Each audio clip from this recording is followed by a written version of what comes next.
Muy bien, pues sin más dilación vamos a dar comienzo al contenido propiamente científico del congreso que hemos preparado. Yo creo que con un cartel estelar.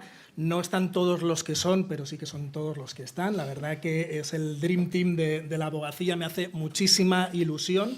Un muy afectuoso saludo a todos los que nos estáis viendo por streaming, muy afectuoso saludo a los que habéis hecho el esfuerzo épico de acompañarnos en presencial, que hoy en día esa parte humana también yo creo que vale la pena aprovecharla y disfrutarla. Y sin más dilación y por petición aquí de los sabios del lugar y de los que mandan, Borja me ha dicho, no te enrolles, no me voy a enrollar, cosa difícil para mí, pero sí que me gustaría enmarcar esta mesa de auténticos titanes, titanes del sector tecnológico, del entorno digital, del derecho digital, por supuesto, en una línea de continuidad que, como muy bien ha citado nuestra querida presidenta Belén y Miguel, hacía especial hincapié en que nosotros procedemos de esa semilla que se implantó en el llamado espíritu de Cádiz, nada más y nada menos que en el 10º Congreso Nacional de la Abogacía, hace ahora 15 años, congreso que se celebró, por cierto, en conmemoración de la primera Constitución española de 1812, de la PEPA, y donde promulgamos la primera declaración en defensa de los derechos digitales de la Unión Europea. Pues bien, en ese primer punto hay una serie de proyectos, una serie de actividades, una serie de constantes trabajos que cristalizan en lo que a los derechos digitales se refiere en 14 de julio del año 2021, cuando se presenta en el Palacio de la Moncloa la Carta Española de Derechos Digitales, en la cual desde NATIC tuvimos un papel francamente relevante, pero sobre todo también en conjunción con otra serie de instituciones, con otra serie de profesionales, de expertos, que entre todos enriquecimos, particularmente tengo a Borja y tengo a Ofelia, que además son miembros del equipo de expertos que participaron en esa carta, y que desde entonces quedó esa carta como una referencia de lo que sería un marco declarativo pendiente de su impulso y pendiente de su desarrollo. Pues bien, eso lo conectamos con el día de hoy. Y lo conectamos con el día de hoy porque vamos a hacer la presentación de lo que es el proyecto, el gran proyecto de impulso y desarrollo de la Carta de Derechos Digitales, para que en esta carrera entre David y Goliat, es decir, entre David, los que defendemos los derechos digitales, los derechos fundamentales, y Goliat, sabéis quiénes son el resto, que de alguna manera podamos empezar a defendernos. Y aquí enmarco el título de esta mesa, que es Derechos digitales para una nueva era. No estamos en una época de cambios, sino que estamos en un cambio de era. 5 segundos de reflexión, por favor. 5. ¿Sabéis dónde podemos estar dentro de 15 años? ¿Sabéis cómo podemos estar dentro de 10? ¿Tenemos garantías de que vamos a ser respetados como personas? ¿De que vamos a disponer de los derechos fundamentales, al menos y como mínimo de los que hoy podemos disponer? Pues bien, para todo ello tengo aquí una alineación de auténtico lujo. No me voy a detener en presentarlos, porque para eso está LinkedIn todopoderoso, así que y además son sobradamente conocidos, pero sí que comentaros que entre todos vamos a tratar de hacer una mesa de diálogo para ver esa proyección a dónde nos puede llamar si no le ponemos remedio. Sobre todo teniendo en cuenta que nos enfrentamos desde el 20 de enero del 2025 al gobierno de los Estados Unidos con la administración Trump, lo cual implica un cambio de rasante, implica un cambio de paradigma en todo lo que es el concepto y el contexto geopolítico. Voy a dar la palabra en primer lugar a mi querido Borja. A continuación le vamos a dar el turno a Ramsés porque se va a tener que ir y Ramsés nos va a dar una perspectiva absolutamente privilegiada. Ramsés es uno de los, yo creo, de los españoles más influyentes en el entorno tecnológico, sí, a nivel mundial, y nos va a poder dar esa panorámica geopolítica, geoestratégica de lo que es el sector tecnológico y el impacto del entorno digital. Y, cómo no, mi querida Ofelia, además, pues nos va a poder complementar todo ello desde una perspectiva absolutamente imprescindible, como es la óptica de los usuarios de Internet, con ese activismo que te caracteriza y que de alguna manera siempre nos contagias a todos pues con esa pasión y con esas ganas. Así que, sin más, yo ya me quito, creo que me he portado bien, Borja, así que la palabra es toda tuya. Adelante. Pues muchas gracias a todos y muchas gracias a Rodolfo. Sabía que se iba a portar bien porque me he colocado al lado, pues había que dar un codazo. Pero bueno, ha renunciado a presentarnos, quizás porque somos unos impresentables, pero vamos a ir directamente al grano. Me hace mucha ilusión estar en un congreso más, una edición más del Congreso de NATIC, que estaba en todos, creo. Aunque también constato que nos vamos haciendo mayores porque en alguno me llegué a vestir de neo y todo. Y ya somos más formales. Claro, estamos próximos a carnavales, podríamos haber improvisado algo. No se ha acabado el día. Belén nos tiene preparada una sorpresa luego. Bueno, también me ha sorprendido, porque seguro que no estaba pensado, pero yo como soy muy mal pensado y me encanta sacarle punta a todo, nuestra mesa, que se titula Los derechos digitales para la nueva era. Hombre, antes decíamos los derechos en la nueva era de la digitalización, ¿no?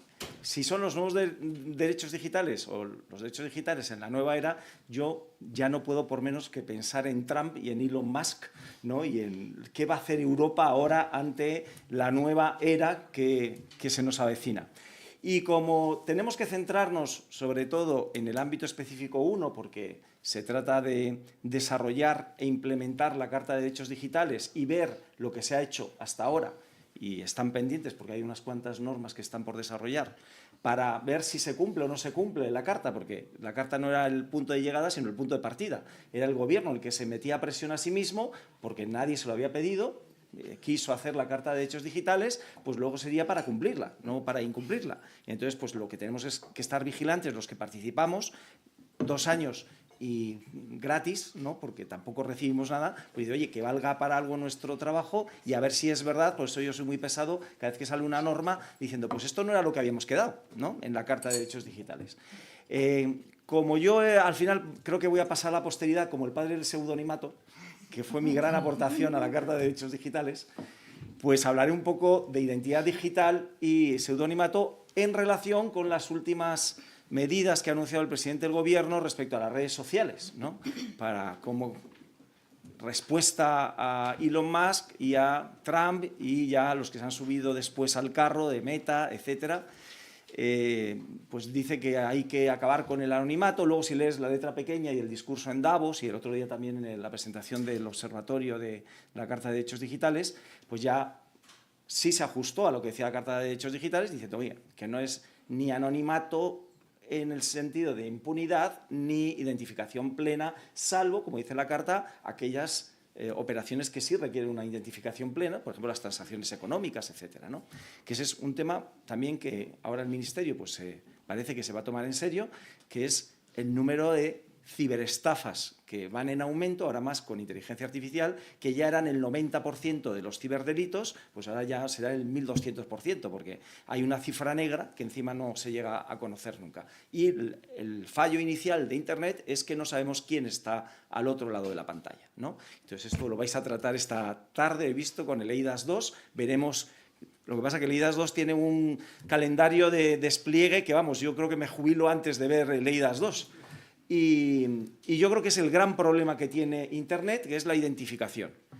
Y al mismo tiempo, la otra parte dice, oiga, la identificación plena está muy bien para cuando son transacciones económicas o gestiones ante la administración pública, etcétera, pero en redes sociales está muy bien el pseudonimato, porque te da mayor libertad de expresión, ¿no? Y entonces eso también tenemos que defenderlo, sabiendo que en el eIDAS 2 pues, se han abierto unas vías de garantizar el seudónimo, pero con servicios de terceros de confianza, de tokens que certifiquen que cumples determinados requisitos o atributos, pero sin tener que regalar todos los datos personales a cada una de las plataformas o aplicaciones. Entonces yo confío mucho en esa vía, pero ya digo que temo que va a tardar unos añitos todavía en implementarse, porque se tienen que poner de acuerdo los estándares técnicos, los grupos de trabajo, etcétera. Pero no, ahí tenemos una vía. Lo que me preocupa es las otras 2 medidas que ha anunciado el presidente del Gobierno, que además ayer mismo tuvo una reunión por videoconferencia con varios presidentes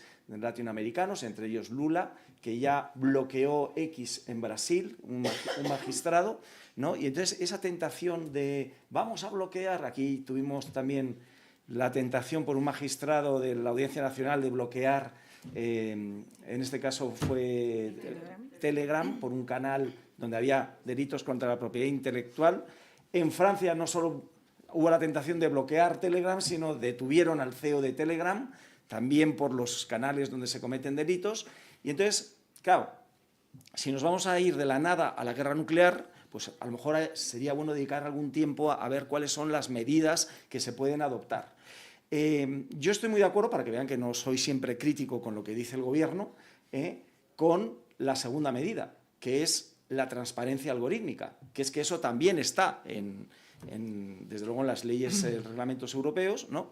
¿Y por qué? Porque desde el origen las redes sociales estuvieron exentas de responsabilidad por los contenidos de los usuarios porque eran neutrales. Por eso no eran medios de comunicación, porque no tenían línea editorial. Y como Netflix te recomendaban el algoritmo de recomendación según tus intereses, no según los intereses de Elon Musk. Y solo tenían la obligación de retirar contenidos ilegales, no los que les diera la gana. Porque eso es un poder editorial. Si deciden qué se publica, qué no se publica, o priorizan unos contenidos sobre otros, están actuando como un medio de comunicación. Luego, la famosa sección 230, pues no debería aplicárseles, sino un régimen de responsabilidad de un medio de comunicación. Entonces, ante la tentación, porque parece que van por ahí los tiros, de convertir las redes sociales en medios de comunicación que tienen que tener responsabilidad del editor y que incluso personalmente el CEO o el dueño pueda ir a la cárcel por lo que ponemos los usuarios, yo creo que no, que hay que ser originales, que es volver al origen. A 1996, a la Ley de Decencia de las Comunicaciones de Estados Unidos, a la Directiva de Comercio Electrónico en Europa, a la LSSI, con la que algo tuve que ver, del 2002 en España, y decir que no, que lo que hay que volver es a examinar y auditar los algoritmos, tanto de moderación como de recomendación, para que no sean algoritmos de censura ni algoritmos de manipulación, que es lo que son ahora. Y lo que hay que decir es, oiga, si usted no cumple con las leyes europeas, sobre todo la DSA, el Reglamento de Servicios Digitales, de que no es una red social neutral y actúa con poderes editoriales, donde va a favorecer determinados contenidos, y los otros ni los va a borrar, pero no se van a ver, se pierde visibilidad. Y luego hay una línea editorial que no debería tener y que favorece, o sea, es impensable que un dueño de una red social haya estado en campaña electoral favoreciendo a un candidato, cuando resulta que si lo hubieran hecho en la campaña anterior con Biden, pues hubiera sido tremendo, ¿no? Y luego cuando cerraron las cuentas a Trump, pues entonces a todo el mundo le pareció bien. A mí me pareció mal y lo dije, y entonces quedaste fatal, como un facha, porque defiendes a Trump. Y no, imaginaos que fuera al revés. Bueno, pues ya ha llegado. Ahora las redes sociales están a favor de Trump. Y entonces ahora parece intolerable lo que antes nos pareció bien porque nos caía gordo Trump. Nunca pueden tener ese poder omnímodo unas multinacionales que tienen sus propios intereses comerciales. Ni tampoco le podemos dar el poder a los gobiernos, a cualquier gobierno, a este o al que venga, y a la Comisión Europea de decidir lo que es desinformación o discurso de odio. El único límite de la libertad de expresión es el artículo 20 de la Constitución, o la Declaración de la Carta de Derechos Fundamentales de la Unión Europea, que es la ley. Lo único que nos debe preocupar es si el contenido es legal o ilegal. Y en la DSA, y con esto acabo, hay una vía de resolución, que son los organismos de autorregulación y de resolución extrajudicial de conflictos, que sean jurados independientes, que en todo caso digan si son contenidos legales o ilegales.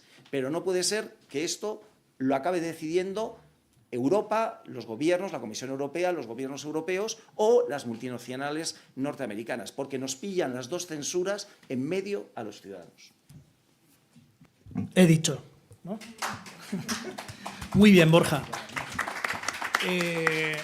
Como siempre, dando en la diana, yo creo que es un tema pendiente de resolver, lamentablemente no desde la visión europea, porque ya vemos ahora mismo en qué contexto estamos, ¿verdad?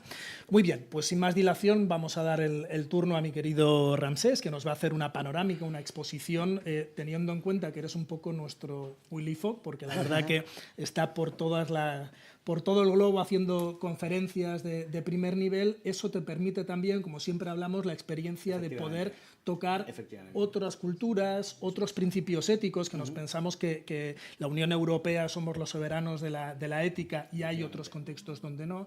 Y esa visión contrastada yo creo que es súper enriquecedora y es la que te voy a pedir que nos compartas. Adelante. Claro que sí. Muchísimas gracias, Rodolfo. Gracias, Belén. Gracias, Enatic, por tenerme una vez más. Es para mí un privilegio servir a Enatic en este 11º Congreso, ¿verdad?, de la abogacía digital. Digital. En una sociedad eminentemente digital. En una Carta de Derechos Digitales que habla de... Es un documento que habla de unos principios y unas garantías. Lo de los principios lo tengo muy claro. Lo de las garantías, y además después de escuchar a Borja, todavía lo tengo menos claro, ¿verdad? Esas garantías, una Carta de Derechos Digitales que recuerden que habla y se preocupa explícitamente pues, de ataques de naciones contra naciones, de naciones contra empresas, de empresas contra empresas, de la sociedad, de los ciudadanos, potencialmente contra las empresas y contra sus estados que están enfadados con... ¿Por qué? Porque es tecnológicamente posible y económicamente viable. ¿Por qué? Porque se puede hacer. Porque eso que acabo de describir está a 3 clics de distancia, más o menos, ¿eh? Se tarda algo más que 3 clics, pero 13 quizás, porque es económicamente posible. Y la persecución del delito, de lo poco que sé del derecho, es complicado en la red. Cuestiones como contaminación de la prueba, prueba inequívoca, ¿verdad?, duda razonable, todas esas maravillosas dimensiones del derecho físico, en lo digital es bastante más complicado. Entonces, una Carta de Derechos Digitales que, por supuesto, celebro en mayúsculas, que aplaudo, pero que tiene muchísimos retos, como la neutralidad de la red. ¿Neutra qué? Neutralidad de la red en un mundo donde... venía en el transporte público y me asaltan TikToks e Instagrams intentando minar mi moral como ciudadano, como votante, como Willy Fogg, es decir, como influyente, intentan manipularme y eso me desagrada. Entiendo lo de los principios, lo de las garantías, especialmente en un mundo digital, me parece complicado. Como mi ámbito es el de la tecnología, de lo mucho o poco que entiendo del derecho, pero de la tecnología, suelo decir, y confío que me permita Rodolfo y mis colegas de mesa, hablar del futuro tan presente. El futuro del ya. Yo suelo hablar en mis sesiones del futuro, que por cierto, cuando hablamos del presente, esto funciona en inglés, en catalán y en castellano. En otros idiomas no lo sé, pero un presente. ¿Se dan cuenta? Un present en catalán, ¿verdad? Aquí no, a present, estaba buscando a present, es un regalo. Entonces, ¿por qué no nos hacemos las preguntas ahora instrumentales, difíciles como son, neutralidad de la red, ciberseguridad, identidad digital, quién tiene acceso a qué? Maravillosa pregunta, me fascina. 5 palabras, no 15, 5. Y la primera es el quién, identidad digital, y la quinta es quién tiene acceso a qué, datos. Magnífico, identidades y datos. Y lo puedo mapear, y la carta, creo que el espíritu de la carta es con ciudadanos e información. Lo puedo mapear con empleadas y propiedad intelectual. ¿Y quién tiene acceso a qué? Es identidad y destino. ¿Quién hace las cosas? Como Borja estaba explicando magníficamente. ¿Y hacia qué? ¿Para qué? Creo que huelga decir aquí que el ya mayor Reglamento General de Protección de Datos, que cumple 7 añitos este año, habla de proporcionalidad, habla de objetivo. No por qué haces las cosas, sino para qué. Habla de un sentido final, ¿verdad? Entonces, en esta época tan digital, y yo que, insisto, hablo de futuro tan presente, no puedo, como mi ámbito es el tecnológico, no puedo no tirar de alguna película, ¿verdad? O de ese Hollywood, de esa ciencia ficción, que cada vez es más ciencia y menos ficción. Cada vez más. Esos futuros tan distópicos que disfrutamos en esas películas tan chulas, y se me ocurren muchas, cada vez más es más ciencia y menos ficción. ¿Por qué lo digo? Porque cuando hablo del futuro tan presente, me doy cuenta de que en las películas, cuando nos disgusta el futuro, en las pelis, cuando no nos gusta el futuro, enviamos a gente al pasado, bueno, al presente, bueno, para arreglarlo, ¿verdad? Me explico, gracias por la cara, pero eso pasa con Terminator. ¿Por qué enviamos a Terminator al pasado? Para que mate a John Connors, porque John Connors inventa Skynet y el 19 de agosto Skynet coge conciencia para arreglar, permítanme en inglés, to right a wrong, para arreglar un desaguisado. Cuando nos disgusta el futuro, decimos, eso pasa también, por ejemplo, con los X-Men, una película del universo Marvel, Días del futuro pasado, cuando los mutantes se dan cuenta que hay unos robots que les matan y tal, dicen, oye, vamos a arreglarlo, vamos a volver atrás para matar al que inventa los mutantes. En Regreso al futuro, ¿verdad? Cuando, no, a los 15 años quemé la moqueta, mamá, y tal, no sé qué, ¿eh? Sí, claro, ¿pero por qué? Porque nos disgusta lo que va a pasar allí. Entonces, como decía Rodolfo, hagámonos las preguntas instrumentales de si nos va a disgustar un futuro. Lo lamento, decir, quizás, decías 5 o 10 años, pero un mundo sin barreras, un mundo sin secretos. Pausa dramática. ¡Wow! Sí, un mundo sin secretos, ¿verdad? Si nos va a disgustar, ¿por qué no cogemos la belleza de la Carta de Derechos Digitales y tantas otras regulaciones, ¿verdad? Y nos ponemos a trabajar como toca, con los retos que eso supone, con los retos de una China que, lógicamente, tiene el poder suficiente para hacer lo que le da la gana, puedo decir. Hemos mencionado a Estados Unidos en su situación actual, pero yo que viajo por el planeta estaré de aquí nada en Armenia. En Armenia también se están matando, ¿eh? Hay guerra en Armenia. Pensamos en las guerras quizás que cada día, lamentablemente, ¿verdad? Nos informamos en los medios de comunicación, pero el mundo está tremendamente complicado. Y un mundo digital donde a 3 clics de distancia también se puede alterar la moral de un país, modificar su suministro de energía eléctrica. Ahí aparece otra vez el tecnólogo en mí, que si bien es cierto que esta es una mesa en la que estoy encantado de participar, de la Carta de Derechos Digitales, ahí aparece NIS2 y tantas otras infraestructuras críticas. Críticas. Críticas implica que suministro de energía eléctrica puedes alterar la situación de un país, o el suministro no solo de energía eléctrica, sino de alimentación. Entonces, esa Carta de Derechos Digitales, que los principios los tiene en mayúsculas, las garantías, y lo digo con el máximo respeto, por supuesto, y me cuesta decirlo, pero donde las garantías parece que no es que están en minúsculas, que están en pequeñito, ¿no? ¿Verdad? Y entonces eso creo que es un reto total, ya digo, en esos 3 ámbitos fundamentales de cualquier sociedad digital: identidades, datos y aplicaciones. Identidades, datos y aplicaciones son los 3 pilares fundamentales. Hay más cosas por debajo de ello, ¿verdad? Hay nubes, hay redes, hay contenedores, todas estas cosas que los tecnólogos decimos, pero si lo queremos simplificar, aun a riesgo incluso de sobresimplificar, identidades, datos y aplicaciones. ¿Quién tiene acceso a qué? En un mundo en el que pues, China pues, es lo que es, una Estados Unidos cambiante, ¿verdad? Una Europa, atención que esto es el titular, ¿no? Una Europa en problemas. Lo lamento decir, ya no solo problemas políticos, ya una Europa que se rompe, o por lo menos esa es la sensación que a mí me da. Tenemos miembros de países, me refiero, de la Unión Europea que no lo quieren ser, o por lo menos tienen un antieuropeísmo recalcitrante. Question mark, o sea, pregunta, porque esa Carta de Derechos Digitales con unos principios magníficos, donde unas garantías complicadas, insisto, donde, como decía al principio, donde a 3 clics de distancia es técnicamente posible y económicamente viable. Económicamente viable implica que hay un interés. Si es económicamente viable es ¿por qué lo hago? Y ahí aparecen, pues eso, ¿no? Intereses empresariales, políticos y tal. Podría decir muchas más cosas, pero como decía, el micrófono... y no soy abogado, pero cuando veo un micrófono también me pongo... Pero además me gustaría escuchar a Ofelia, como me ha encantado escuchar a Borja. Podría decir muchas cosas, querido Rodolfo y queridos Enatic, pero básicamente es un mundo en problemas, un mundo en más problemas que hace 5 años, y eso no es bueno. Sí, ahora digo, ¿y hace 5 años cómo estábamos? Hombre, estábamos no muy bien, siempre hay espacio de mejora. Bueno, empezando con la COVID. Hace 5 años. Bueno, efectivamente, gracias, es verdad, por supuesto, ¿no? Lamentablemente, pero me refiero desde el punto de vista digital, no estábamos tan mal. Ahora hablamos mucho más de manipulación, algoritmia, pues eso, la privacidad a la porra, y eso me parece terrible. No mejoramos, a pesar de una magnífica, repito, y lo quiero enfatizar, Carta de Derechos Digitales. Magníficos los principios, no tan buenas las garantías. Me callo porque, ya digo, quiero escuchar a Ofelia para saber si está en acuerdo o en desacuerdo conmigo. También los desacuerdos me pasan mucho, sobre todo en casa, pero eso es para otra presentación. Pero me gustaría escuchar, y esa es mi aportación, Rodolfo, desde la sinceridad. No nos has tranquilizado. No, ya lo sé, pero seguimos, desde la sinceridad. Seguimos igual de preocupados. Muchas gracias. Muchas gracias.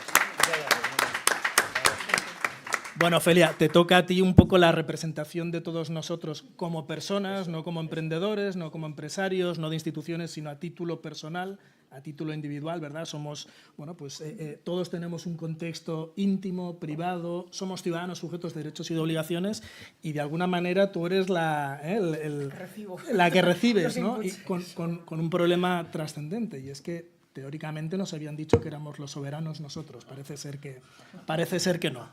Adelante con ese Miura. Bueno, tenemos de... Uy, ahora esto está... Uy. Espera.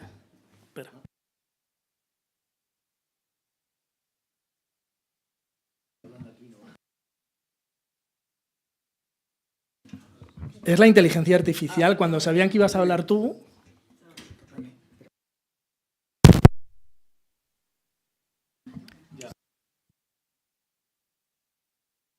Se ve que me teme. O sea, además, si no me toque las palmas, que me conozco. Me habéis dejado esto en plancha. Yo esta mañana cuando bajaba en el ascensor, bajaba con una vecina y de repente me ve en la mano este anillo, que se me ocurrió ponérmelo porque hacía juego con estos pendientes. No tiene ningún otro misterio. Y me pregunta que si estoy comprometida. Y le digo... con la causa, estoy comprometida con la causa. Y venía a reflexionar que justo en marzo es cuando este año hace 19 años que estoy en la Asociación de Internautas, pero antes estuve 3 años en la Comisión de Libertades Informática y antes me estuve formando con un máster, con lo cual dije, Dios mío, qué vieja soy, no es momento de comprometerse. Pues estoy más comprometida que nunca. Efectivamente, estamos en un momento complicado para el mundo digital, que es el que nos toca en esta mesa. Me habéis dejado una serie de pistas bastante interesantes sobre lo que quería comentaros. Si hablamos de la Carta de Derechos Digitales, podemos estar aquí hasta pasado mañana hablando de todos los puntos. Si hablamos del discurso del presidente del Gobierno el día de la presentación del observatorio, a mí me da para estar un año entero cabreada. Pero yo no estuve, pero sí que estuvieron representantes de la asociación, que sabéis que hemos renovado la Junta Directiva y bueno, el compañero, el vocal de ciberseguridad, estuvo allí. Entonces, sé perfectamente lo que se dijo. Gracias, Borja, por matizar que aquello luego tenía un trasfondo un poco más sensato. Lo agradezco, pero aún así estoy preocupada. ¿Y qué nos preocupa como ciudadanos? ¿Qué son las sensaciones que a mí me traslada pues, la gente con la que hablo cuando nos llega alguna queja o simplemente supervisando los comentarios de la gente en las redes sociales? Que gracias a Dios son libres y podemos comentar con cierta tranquilidad de no ser monitorizados continuamente como personas, invadiendo la dignidad y el libre desarrollo de nuestra personalidad, de momento. Y esto es una teoría, claro, ojalá fuera así. ¿Qué nos preocupa? Pues nos preocupa que las tecnologías, en vez de ser un progreso, se conviertan en un atraso. Cuando las tecnologías sirven para quitarnos derechos, entonces estamos en un problema de verdad. Y si esa es la tendencia de crear un observatorio, de ejecutar, porque, insisto, o sea, la Carta de Derechos Digitales es la idea es fabulosa. A mí me preocupa cómo la vas a ejecutar. Entonces, si ejecutas más la teoría, pues me la vas a dejar en papel mojado. Entonces, si la tecnología es un atraso, yo no quiero jugar a esto. Me voy a centrar en 3 derechos básicos, por no extenderme mucho, que son algunos que ya se han mencionado aquí, pero que nos afectan a todos mucho cuando trabajamos a través de las redes.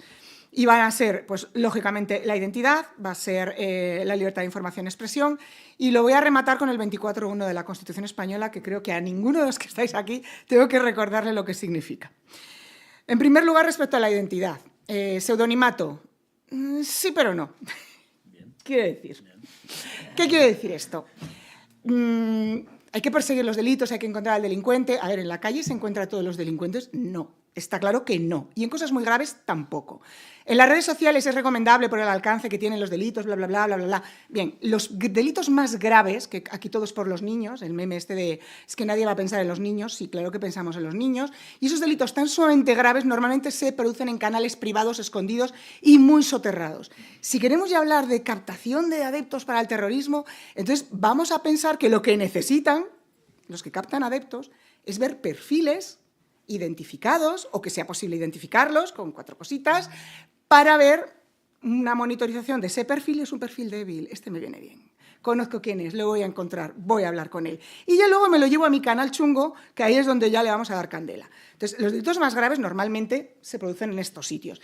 Y si saben que las cabinas de la calle, estoy recordando los años 90, bueno, a la película, ¿no? José López Vázquez, saben que las cabinas de la calle están pinchadas, el malo no va a ir a una cabina de la calle. Entonces, bueno, esa excusa de los delitos más graves a mí me rechina. En segundo lugar, el pseudonimato, si yo lo aplico a la calle, me hace pensar en que voy a ir por la vida con un QR tatuado en la cara. No llevo el DNI en la boca, pero si llevo un QR tatuado en la cara, igual no me hace mucha gracia. Si yo por casualidad en uno de mis perfiles de redes sociales me sintiera acosada, tengo la oportunidad también de bloquear y tengo la oportunidad incluso de crearme un perfil anónimo y seguir estando informada, que en algunos países, como bien has comentado, es absolutamente necesario. Y en España, por el camino que vamos, cada vez más. Por lo menos desde mi punto de vista, necesito un perfil anónimo desde el que poder supervisar y ver cosas sin necesidad de hacer nada malo, evidentemente. Y si lo quiero hacer, pues allá yo ya me las compondré. Otra de las cuestiones, y se aprende mucho en los congresos de ciberseguridad, la semana que viene es la RUTED, hablo de hacking, se aprende mucho todo lo que pueden hacer los malos, porque lo saben los buenos y para eso lo investigan. Y nos dice que por mucho que pensemos que hay cosas que son seguras, tienen la seguridad justita.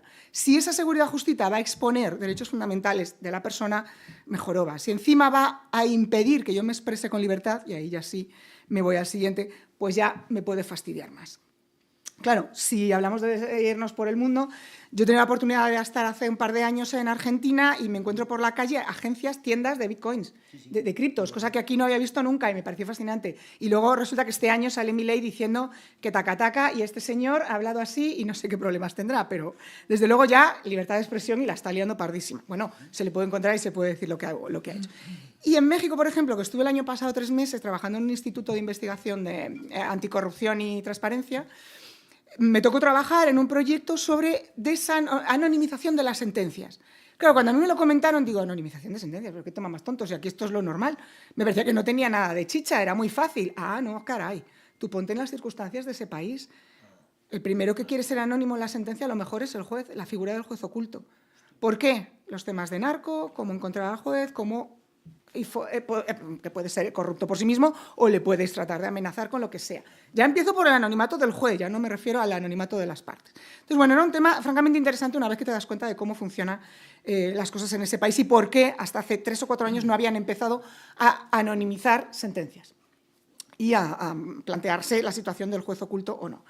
Bueno, en cuanto a la identidad, a la identidad en Internet, voy a hablar en general en Internet y luego ya lo centro y lo cierro este punto, quiero pensar en que ese pseudonimato es útil para ciertos servicios y esos no son Twitter, LinkedIn o Instagram. Para mí no lo son.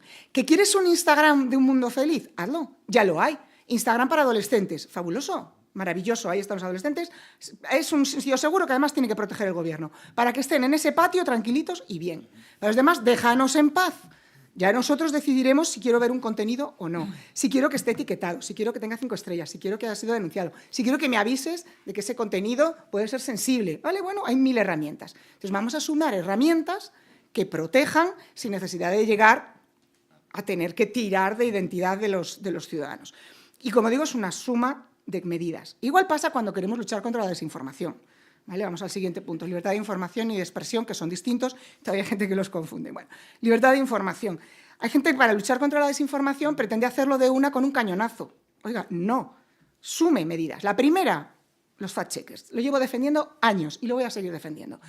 Diferentes fact-checkers de diferentes colores políticos. Defendamos la pluralidad, la diversidad, es perfecto. Esto con los etiquetados de las redes, con la colaboración de las plataformas. Ojo, no me los pongas de juez y parte, que es lo que ha hecho la legislación. Luego que sales y te metes un poco en TikTok y dices, es que me han tumbado el perfil y no sé por qué. No hay transparencia, no sabes por qué te lo han tumbado. Oye, tú pones esto que es una barbaridad y te lo dejan, al otro se lo quitan. Total desmadre.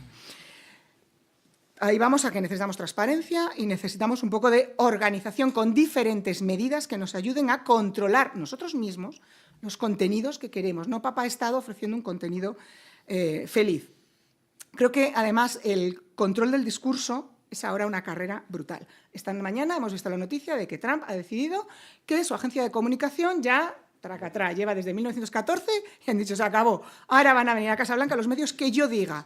Y luego añade para quedar bien. Que es que quiero que entre todo el mundo. Y tú, claro, que esto los dictadores no lo saben. Cuidado que ahí va. Bueno, también tengo que decir que si nos centramos solo en las redes sociales, hay quien quiere ser anónimo y hay quien quiere estar perfectamente identificado. Las herramientas de las redes sociales creo que para un adulto son perfectas para poder entender cómo quieres gestionar los contenidos que recibes. Creo que ahí el tema de separar servicios para la verdadera identidad sería una media solución. Y esto me va a llevar, después de hablar de lo del control del discurso y de la narrativa, me lleva al tema de los bloqueos que habéis comentado. O sea, bloquea Telegram, trasca, y se queda tan ancho, su señoría. Claro, y alucino, pero es que estamos en otra. Es que hemos vuelto a otro pasito atrás. La Liga, lo que está pasando con la Liga. Yo llevo 2 semanas loca perdida con la pesadilla de la Liga, pero ¿qué barbaridad es esta? La ley dice, el juez puede ordenar, las partes pueden pedir. Ojo, las partes se demandan a sí mismas. O sea, Movistar demanda Telefónica, Telefónica se allana a Movistar, que soy yo, o sea, es yo, todo Juan Palomo, ¿no? Entonces, las partes demandan, los otros se allanan, el juez, ¿para qué va a discutir? Pues para adelante, orden de bloqueo. Bueno, la idea no sé si puede ser buena. Para mí no, pero podríamos discutirlo. Pero la forma de ejecutarlo. Otra vez la misma.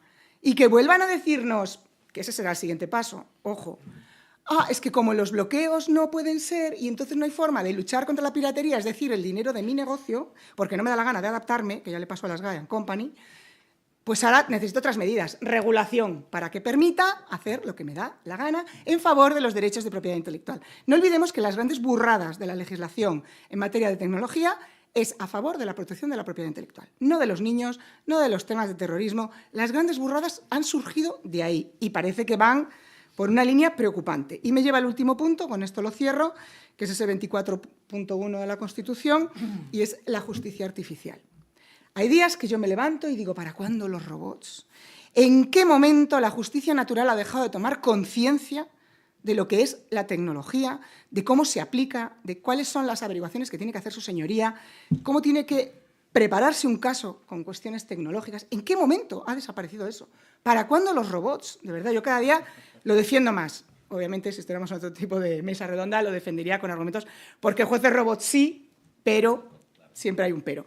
Así he hablado de la identidad, de los datos y de la aplicación de la inteligencia artificial y cerramos un poco este círculo. Gracias. Muy bien.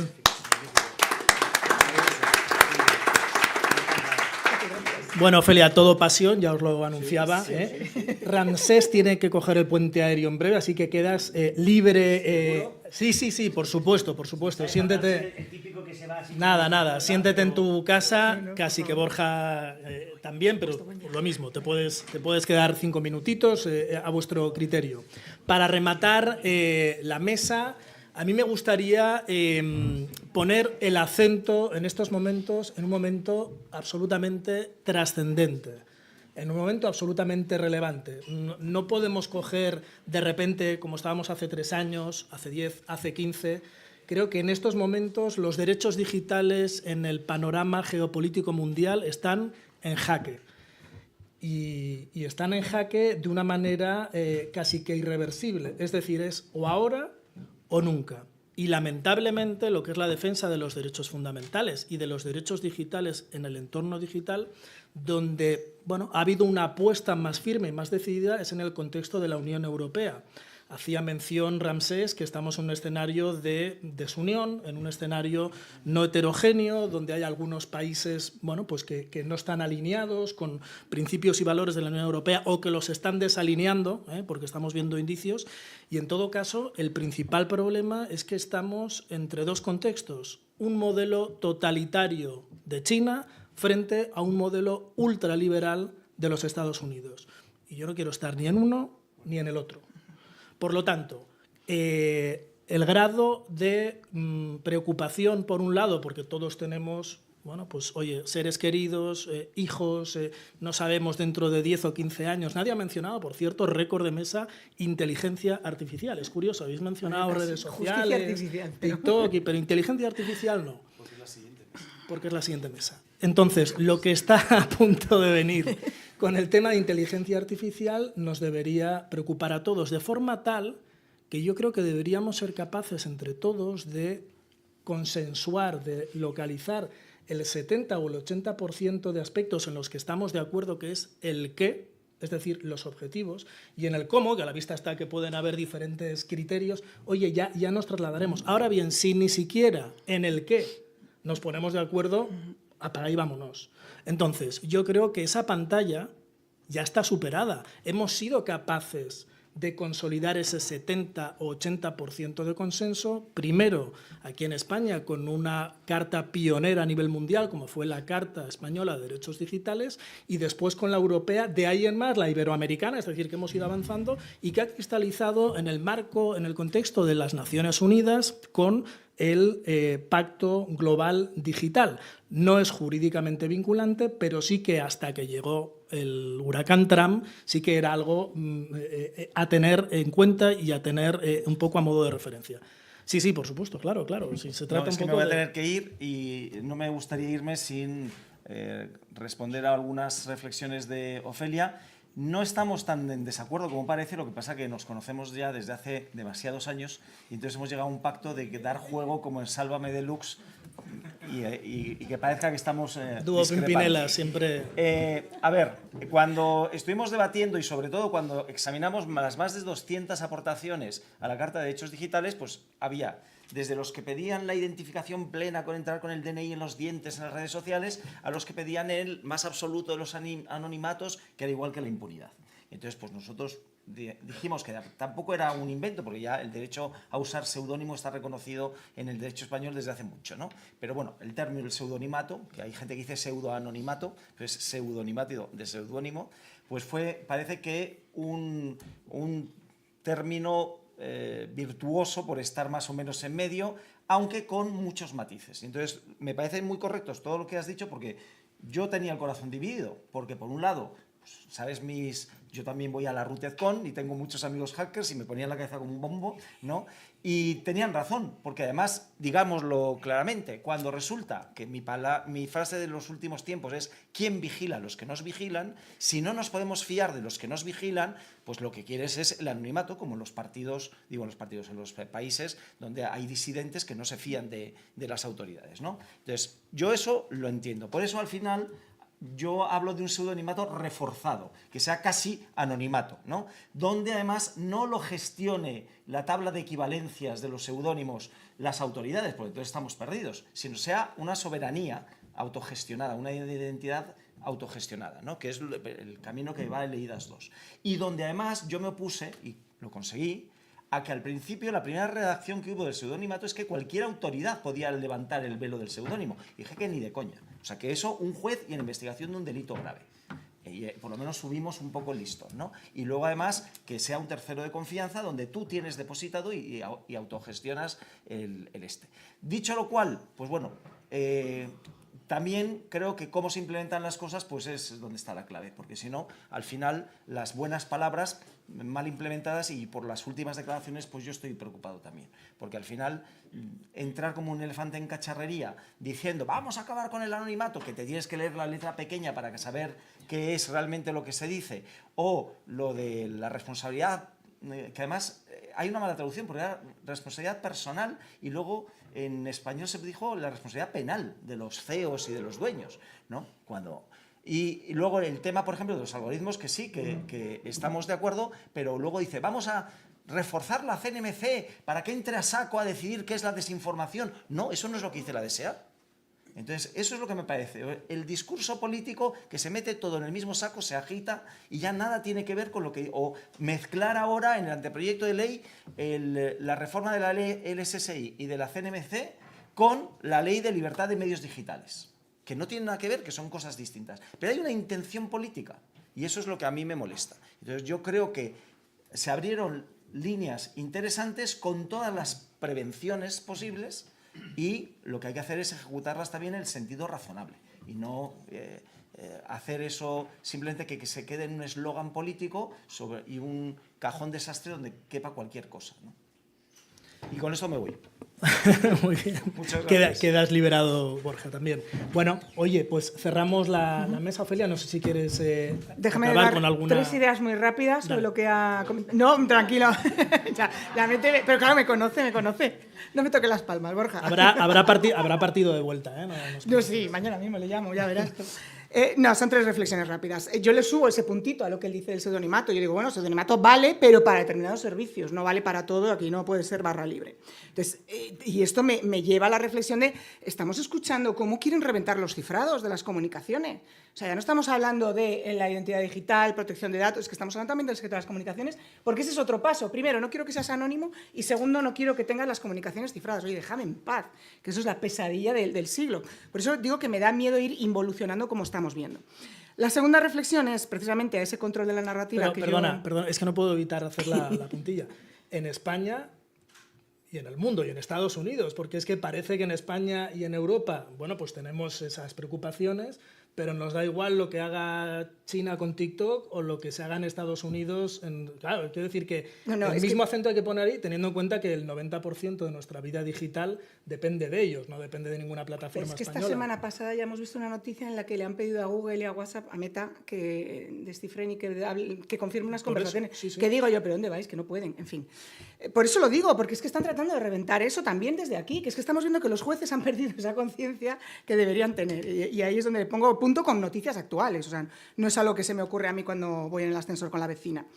Después, con el control de la narrativa, que me preocupa con el tema del control de las redes y quiénes hablan y qué dicen, la imagen de Trump con Elon Musk en el despacho Oval a mí me daba pánico, por mucho que estuviera el niño del otro. Yo esa imagen la percibí con miedo y el niño pues un poco modo Chucky porque igual va a acabar como el hijo de Trump, no lo sé, con respeto para los niños porque hay que protegerlos.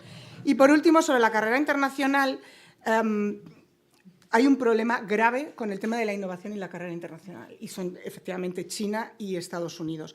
Aquí oigo cada vez con más frecuencia la frase de «es que la regulación nos frena». Mira, entre un producto dotado de IA, no voy a decir inteligencia artificial, entre un producto dotado de IA hecho en Europa con garantías irresponsables y un otro que traigan de China que me puede reventar en la cabeza y a ver quién se hace cargo, igual me quedo con un producto chino. Esto lo veremos a medio plazo. Ahora parece ser que todavía no se ve claro. No entiendo por qué dudan de esto cuando hablan de que la legislación frena la innovación. Y segundo, si hablamos de invertir en innovación, ¿a alguien se le ocurre invertir en el plan B de la tecnología? ¿Y si revienta el sistema y no puedes hacer nada? ¿Y si te bloquean y no puedes entrar en tu casa porque la domótica está bloqueada porque utiliza servicios de Cloudflare? ¿Alguien ha pensado en la inversión, las empresas obligadas a invertir en innovación más invertir en el plan B? Y esto se nos está olvidando también. Bueno, yo creo que estamos en la casa de la abogacía y como estamos en la casa de la abogacía tenemos que abogar por un orden mundial basado en normas, por un ordenamiento jurídico que ordene este entorno digital, por una regulación. Pero que ordene con orden, porque también... Bueno, pero es que si negamos la mayor, es decir, es que si negamos que las cosas estén reguladas, pues igual ya tenemos un problema. Es decir, yo creo que tiene que haber unas normas, creo que tiene que haber, por ejemplo, una delimitación de la responsabilidad en materia, sin ir más lejos, de inteligencia artificial, y luego nos podemos poner a debatir, oye, ¿de qué manera hay que regular? Por cierto, se ha denostado el tema de la regulación. Y en lo que estamos todos absolutamente en contra, creo que eso lo compartimos, es en contra de la burocracia, en contra del exceso de cargas que supone una penalización competitiva para nuestra industria, para nuestras empresas, en un tablero de juego global donde ese escenario se convierte en competencia desleal directa, ¿no? Y en eso estamos todos absolutamente de acuerdo. Ahora, si a mí me dan a escoger qué futuro quiero, prefiero un futuro donde haya unas normas, prefiero un futuro donde haya una regulación que garantice la defensa de los derechos fundamentales y una mínima... Pero con recursos para implementar y con menos burocracia.